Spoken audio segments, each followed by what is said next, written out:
नमस्कार बच्चों, कैसे हैं आप सब। आशा करती हूँ आप सभी अच्छे होंगे, स्वस्थ होंगे, खुश होंगे और अपनी पढ़ाई भी अच्छे से कर रहे होंगे। तो जैसा कि आप सभी जानते हैं, मैं हूँ आपकी हिंदी की अध्यापिका और मैं स्वागत करती हूँ आप सभी का आईसीटी वर्चुअल क्लासरूम में। तो आज हम यहाँ पर एकत्रित हुए हैं पढ़ने के लिए क्लास 7th की जो हमारे मैथ्स के सर हैं वो किसी कारण से यहाँ पर अवेलेबल अभी नहीं हो पाए हैं, वो अनुपस्थित हैं, तो हम उनके लिए यहाँ पर अरेंजमेंट में आए हैं और साथ में हम हिंदी के यहाँ पर जो कॉमन आपका सब्जेक्ट है हिंदी व्याकरण का, उससे जुड़ा हुआ एक टॉपिक हम यहाँ पर पढ़ेंगे जिसका नाम है संज्ञा। तो सभी बच्चे संज्ञा से परिचित है, संज्ञा क्या होती है ये आप सभी ने पढ़ा है, तो इसको आज हम अपने कॉमन से टॉपिक को कंटिन्यू करेंगे। तो आप सभी रेडी हो जाइए अपनी कॉपी पेन पेंसिल लेकर। अगर आपके पास हिंदी की फेयर कॉपी नहीं है तो कोई बात नहीं, क्योंकि ये हमारे अरेंजमेंट का लेक्चर है, तो आप इसमें रफ कॉपी लेकर अपने काम को नोट डाउन कर सकते हैं, क्योंकि हिंदी का बहुत ही ज्यादा इंपॉर्टेंट पार्ट है आपका संज्ञा। तो आप इसको अपनी कॉपी में फिर फेयर कॉपी में जरूर नोट डाउन करेंगे। तो चलते हैं स्मार्ट बोर्ड की तरफ, शुरू करते हैं अपने आज का सेशन। सभी बच्चे ध्यानपूर्वक पढ़ेंगे और समझने का प्रयास करेंगे। तो हमारा आज का टॉपिक है संज्ञा। आज का हमारा टॉपिक है संज्ञा। तो संज्ञा से सभी बच्चे परिचित हैं। संज्ञा की परिभाषा सभी बच्चों को आती है। पहले तो सभी बच्चे हैंड रेज करेंगे अगर मेरी आवाज आप लोगों को प्रॉपर आ रही है, हाथ उठाएंगे सभी बच्चे। यस, अगर आप लोगों को मेरी आवाज आ रही है तो प्रॉपर हैंड रेज करेंगे। और अब हम शुरू करते हैं अपने टॉपिक को, संज्ञा, जो कि आप क्लास 3rd 4th में भी पढ़ते आए हैं और अभी आप क्लास 7th में आ चुके हैं, क्लास 7th में आप आए हैं। तो यहाँ पर आपका जो संज्ञा जो आपका टॉपिक है ये थोड़ा सा आपका एक बड़े लेवल पे आ जाता है, यानी कि आप संज्ञा के भेदों को भी आपको पढ़ना होता है। तो सबसे पहले संज्ञा की परिभाषा हम पढ़ेंगे। संज्ञा की परिभाषा हम पढ़ेंगे।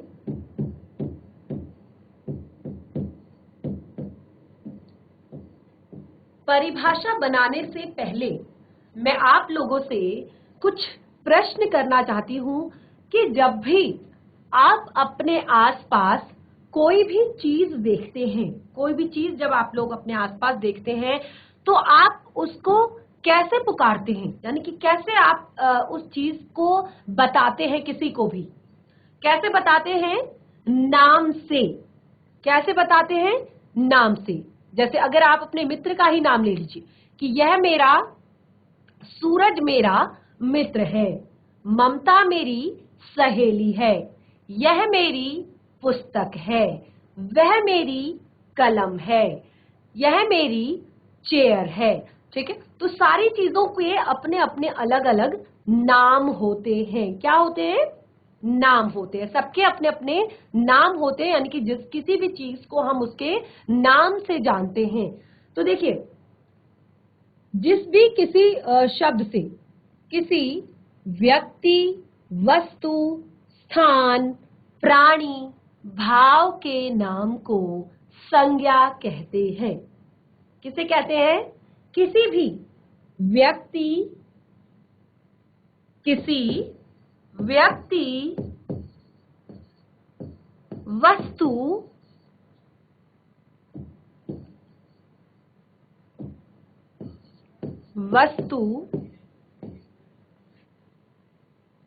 स्थान,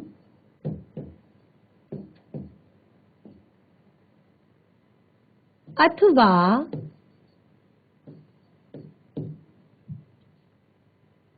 भाव के नाम को संज्ञा कहते हैं।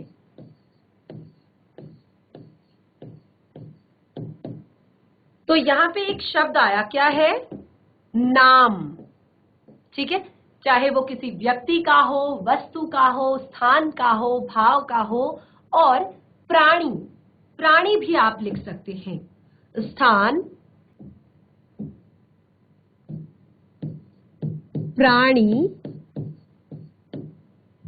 अथवा भाव के नाम को संज्ञा कहते हैं। अब भाव क्या होता है?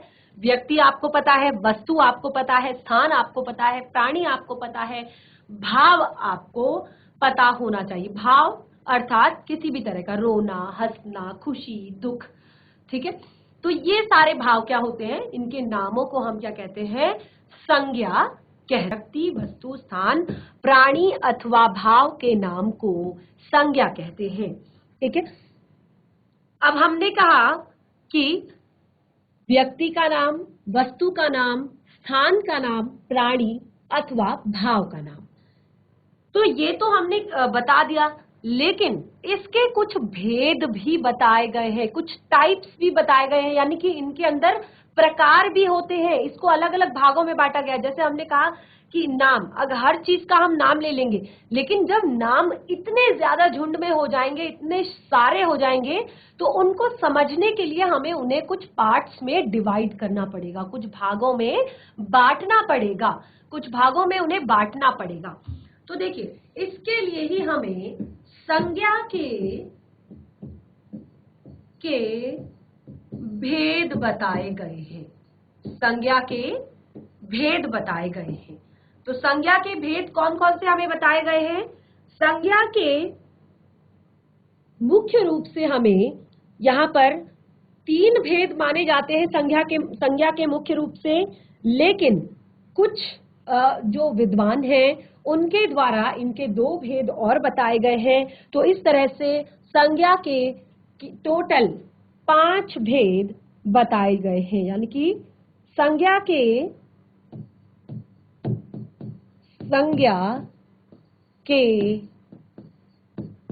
5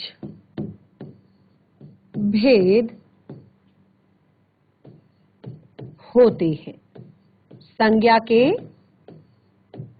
5 भेद होते हैं। कौन कौन से 5 भेद होते हैं? एक बार लिख लेते हैं, फिर उनको एक्सप्लेन करेंगे, ध्यान पूर्वक समझेंगे। व्यक्ति वाचक संज्ञा, व्यक्तिवाचक संज्ञा। दूसरा है जातिवाचक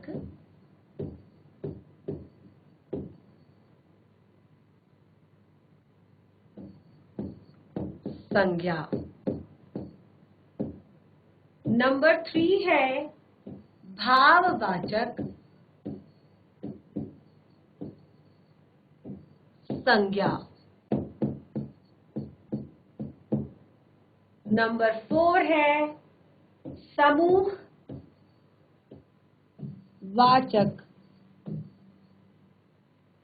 संज्ञा। नंबर 5 है द्रव्यवाचक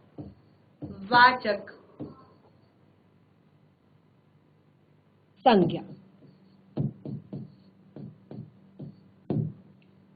तो ये 5 प्रकार के, पहला व्यक्तिवाचक संज्ञा, दूसरा जातिवाचक संज्ञा, तीसरा भाववाचक संज्ञा, चौथा समूहवाचक संज्ञा और 5वां है द्रव्यवाचक संज्ञा, ठीक है।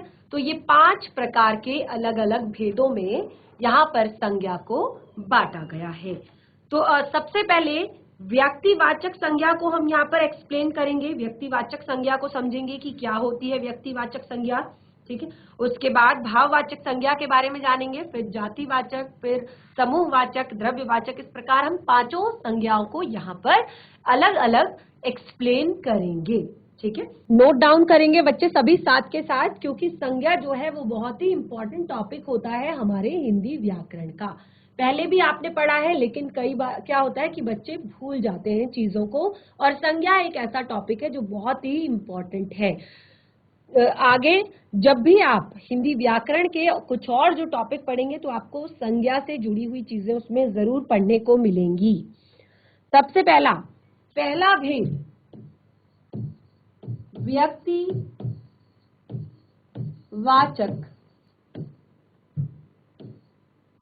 संज्ञा। व्यक्तिवाचक संज्ञा व्यक्तिवाचक संज्ञा क्या होता है? देखिए, व्यक्तिवाचक की बात की है तो इसका अर्थ ये नहीं है कि जो हमने यहाँ पर बताया कि किसी व्यक्ति, ठीक है, तो ये व्यक्ति का नाम तो है ही, लेकिन क्योंकि हमने व्यक्तिवाचक संज्ञा कहा है तो ये विशेष व्यक्ति के बारे में यहाँ पर कहा है। यानी कि जब भी किसी विशेष व्यक्ति के बारे में बात की जाएगी, देखिए इसको हम साथ के साथ लिखेंगे, किसी विशेष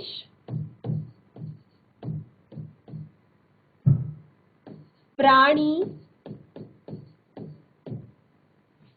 वस्तु या स्थान, किसी विशेष प्राणी, वस्तु या स्थान के नाम को, स्थान के नाम को व्यक्तिवाचक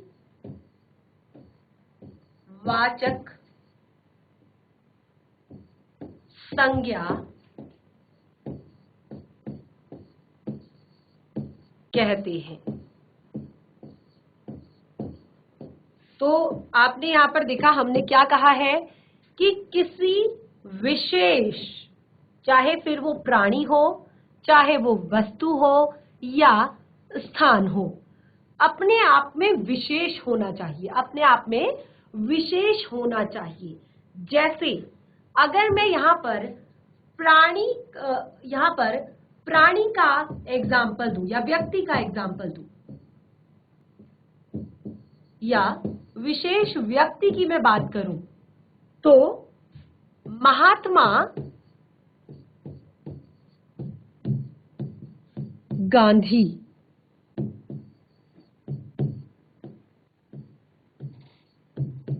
ठीक है, महात्मा गांधी जी, ये एग्जाम्पल है व्यक्ति या प्राणी। अगर मैं किसी विशेष वस्तु की बात करूं तो पुस्तक, कौन सी पुस्तक?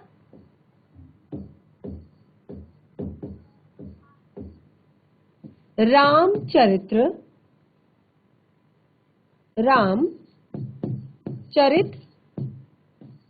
मानस विशेष पुस्तक है। गांधी जी अपने आप में विशेष व्यक्ति है, रामचरितमानस अपने आप में विशेष पुस्तक है। और अगर मैं स्थान की बात करूं तो आगरा, दिल्ली, ये अपने आप में क्या है? विशेष स्थान है। आगरा में क्या है? ताजमहल है। दिल्ली क्या है? देश की राजधानी है। ठीक है, तो ये अपने आप में विशेष है। तो व्यक्तिवाचक संज्ञा के अंतर्गत वे वस्तु, प्राणी या स्थान आते हैं जो अपने आप में विशेष है। यानी कि किसी भी विशेष व्यक्ति का नाम लिया जाएगा, किसी भी विशेष वस्तु का नाम लिया जाएगा, किसी भी विशेष स्थान का नाम लिया जाएगा, तो वो क्या है? व्यक्तिवाचक संज्ञा है। ठीक है, तो इस तरह से व्यक्तिवाचक संज्ञा हमें यहाँ पर क्लियर हो गई। और मैं आशा करती हूँ कि आप साथ के साथ अपनी कॉपी में, क्योंकि मैंने कहा अगर आपके पास, आप मैथ्स की क्लास के लिए यहाँ पर थे, तो अगर आपके पास हिंदी की कॉपी अवेलेबल नहीं है तो आप रफ नोटबुक में इसको नोट डाउन कर सकते हैं, रफ नोटबुक में इसको लिख सकते हैं, क्योंकि ये आपका एक कॉमन सा टॉपिक है और इम्पॉर्टेंट आपका ये टॉपिक है। तो इसको जरूर आप नोट डाउन करेंगे। आगे बढ़ेंगे। जातिवाचक संज्ञा, जातिवाचक संज्ञा। तो देखिए, नाम से ही आपको थोड़ा बहुत चीजें क्लियर हो रही है। नाम से क्या कहा हमने? जातिवाचक, जाति अर्थात पूरी जाति, और वाचक अर्थात का बोध कराने वाली, यानी कि के विषय में बताने वाली, किसी भी जाति के विषय में बताने वाली, पूरी संपूर्ण जाति। ठीक है, तो देखिए इसको हम लिख लेते हैं पहले इसकी परिभाषा को, साथ के साथ आप भी नोट डाउन कीजिएगा। जिस संज्ञा शब्द से पूरी जाति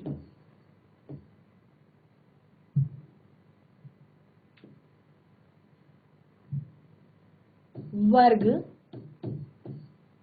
या समुदाय, पूरी जाति वर्ग या समुदाय का बोध होता है। ठीक है, जिससे पूरी जाति वर्ग या समुदाय का बोध होता है उसे जातिवाचक संज्ञा कहते हैं। उसे जातिवाचक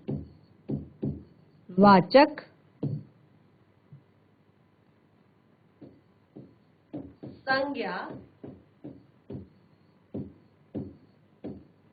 कहते हैं। ठीक है, अब ये आपने लिख लिया। एग्जाम्पल, उदाहरण से सारी चीजों को क्लियर करेंगे। उदाहरण के तौर पर जैसे अध्यापक, अध्यापक पूरी जाति का यहां पर बोध हो रहा है। ठीक है, यहां पर किसी भी अध्यापक का स्पेशल नाम नहीं लिखा है। अध्यापक यानी कि उसमें आपकी महिला अध्यापिका भी हो सकती है, पुरुष अध्यापक भी हो सकते हैं, सभी अध्यापक गणों के लिए बोला गया है। तो एक नाम है अध्यापक। ठीक है, पूरी जाति का बोध करा रहा है ये शब्द। किसान, किसी भी स्पेशल व्यक्ति का नाम नहीं लिखा है, किसी विशेष व्यक्ति का नाम यहाँ पर नहीं लिखा है, केवल किसान यहाँ पर कहा गया है। तो किसान शब्द किसान की पूरी जाति, यानी कि कहाँ का है, कौन से राज्य का है, कैसे वो खेती करता है, क्या नहीं है, वो कुछ नहीं बताया गया है। पूरी जाति का बोध हो रहा है किसान, एक शब्द से। ठीक है, इसी तरह से सेना, सेना किसी भी सेना का नाम नहीं लिया गया है यहाँ पर, कौन सी सेना है, कोई ऐसा नहीं, स्पेशल नहीं कहा गया जल सेना है, थल सेना है, वायु सेना है, कौन सी सेना है, स्पेशल नाम नहीं है, केवल सेना कहा गया है। तो सभी आर्म फोर्सेस, जितनी भी सेना है, पूरी सेना का बोध यहाँ पर हो रहा है। पूरी सेना जो एक जाति है, समुदाय है, जो एक वर्ग है, उसका बोध हो रहा है।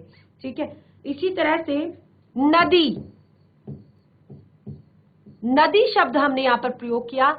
तो किसी भी स्पेसिफिक नदी के बारे में नहीं बोला, किसी स्पेशल नदी का नाम नहीं लिखा है कि गंगा नदी, यमुना नदी, सरयू नदी, गोमती नदी, किसी स्पेशल नदी का नाम नहीं लिखा है हमने केवल नदी कहा है। तो नदी शब्द सारे समुदाय, जितनी भी नदियां हैं, उस सबका बोध इसके अंदर हो जाता है। ठीक है, सागर, तो कौन सा सागर है, कुछ नहीं बताया गया है, अरब सागर है, हिंद महासागर है, या कौन सा सागर है, कुछ भी यहाँ पर नहीं बताया गया है, केवल सागर कहा गया है। तो ये एक ऐसा शब्द है जो पूरी जाति का बोध कराता है। ठीक है, तो ये है जातिवाचक संज्ञा, यानी कि जिसमें हमें पूरी जाति का बोध हमें होता है, पूरी जाति के विषय में हम जानते हैं। आगे बढ़ेंगे, नंबर 3, भाववाचक संज्ञा। भाववाचक संज्ञा, भाव का अर्थ मैंने आप लोग को बताया। किसी भी भाव का अर्थ होता है, जैसे इसके अंतर्गत सारी चीजें आ जाती हैं, किसी व्यक्ति का गुण, किसी व्यक्ति का दोष, किसी व्यक्ति की अवस्था, या कैसी भी चीजें, ये सारी चीजें किसके अंतर्गत आती हैं, भाव के अंतर्गत आती हैं। तो इसको हम, इसकी परिभाषा लिख लेते हैं। किसी भाव, गुण, अवस्था या क्रिया के व्यापार का बोध कराने वाले शब्दों, कराने वाले शब्दों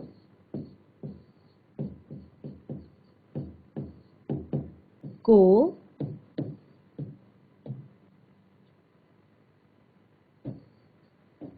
भाववाचक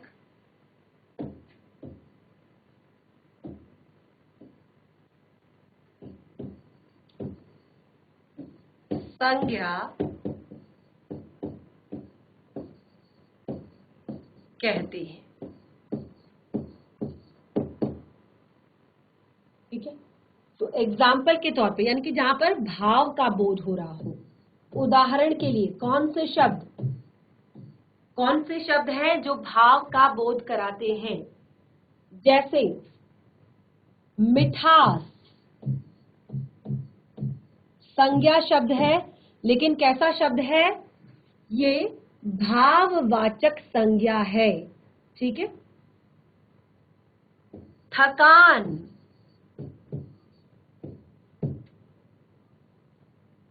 बुढ़ापा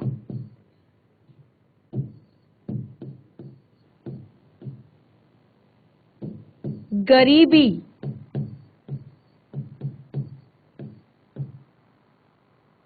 सजावट शीतलता आदि। तो इस तरह के जो ये शब्द हैं, ये आपको यहाँ पर मिठास, थकान और आपका बुढ़ापा, गरीबी, सजावट, ये आपको यहाँ पर जो अलग अलग भाव का बोध करा रहे हैं, जैसे कि मिठास, थकान, ये सारे क्या है? भाव हैं। इनको आप इस तरह से आप देख नहीं सकते, इनको आप महसूस कर सकते हैं। ठीक है, तो ये सारी चीजें भाव के अंतर्गत आती हैं, इसीलिए इन्हें भाववाचक संज्ञा शब्द कहा है। अब हमने अगला आपका संज्ञा यहाँ पर बताया था, द्रव्यवाचक संज्ञा, और आप सभी साथ के साथ नोट डाउन कर रहे होंगे चीजों को। आगे बढ़ते हैं, द्रव्यवाचक संज्ञा नंबर 4, द्रव्यवाचक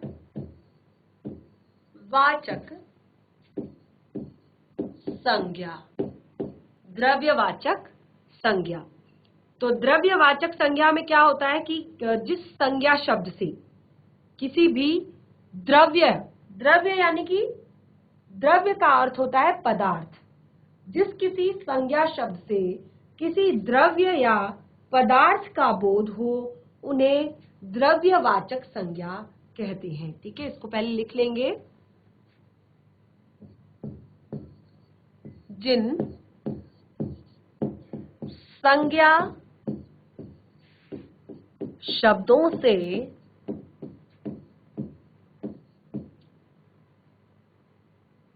किसी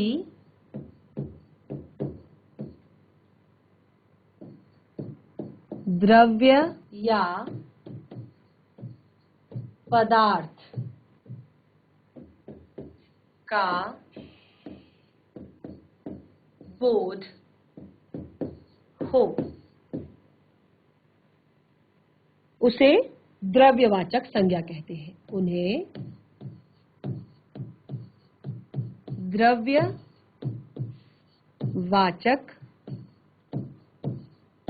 संज्ञा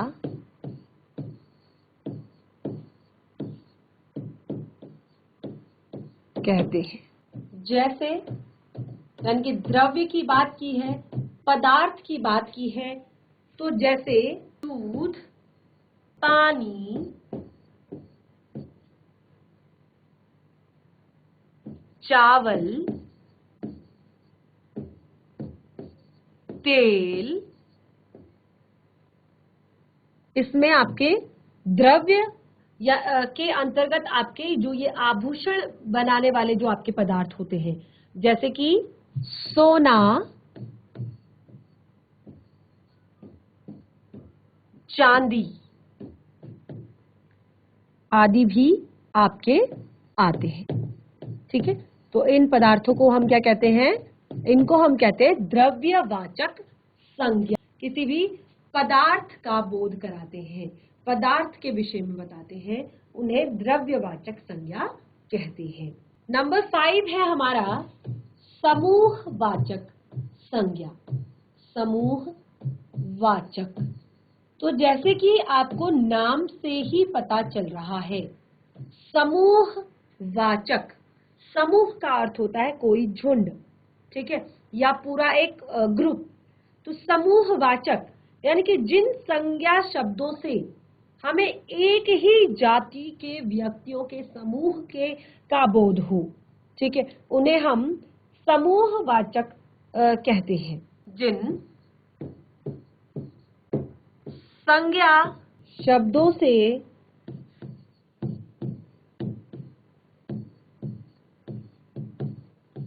एक ही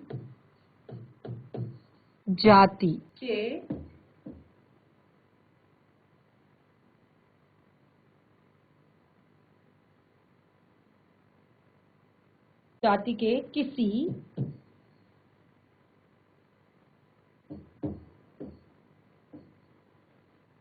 समूह का बोध होता है,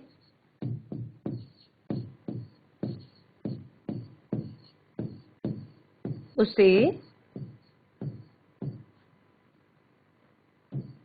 समूहवाचक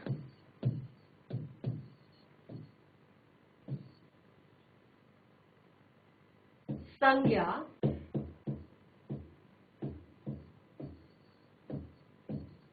कहते हैं।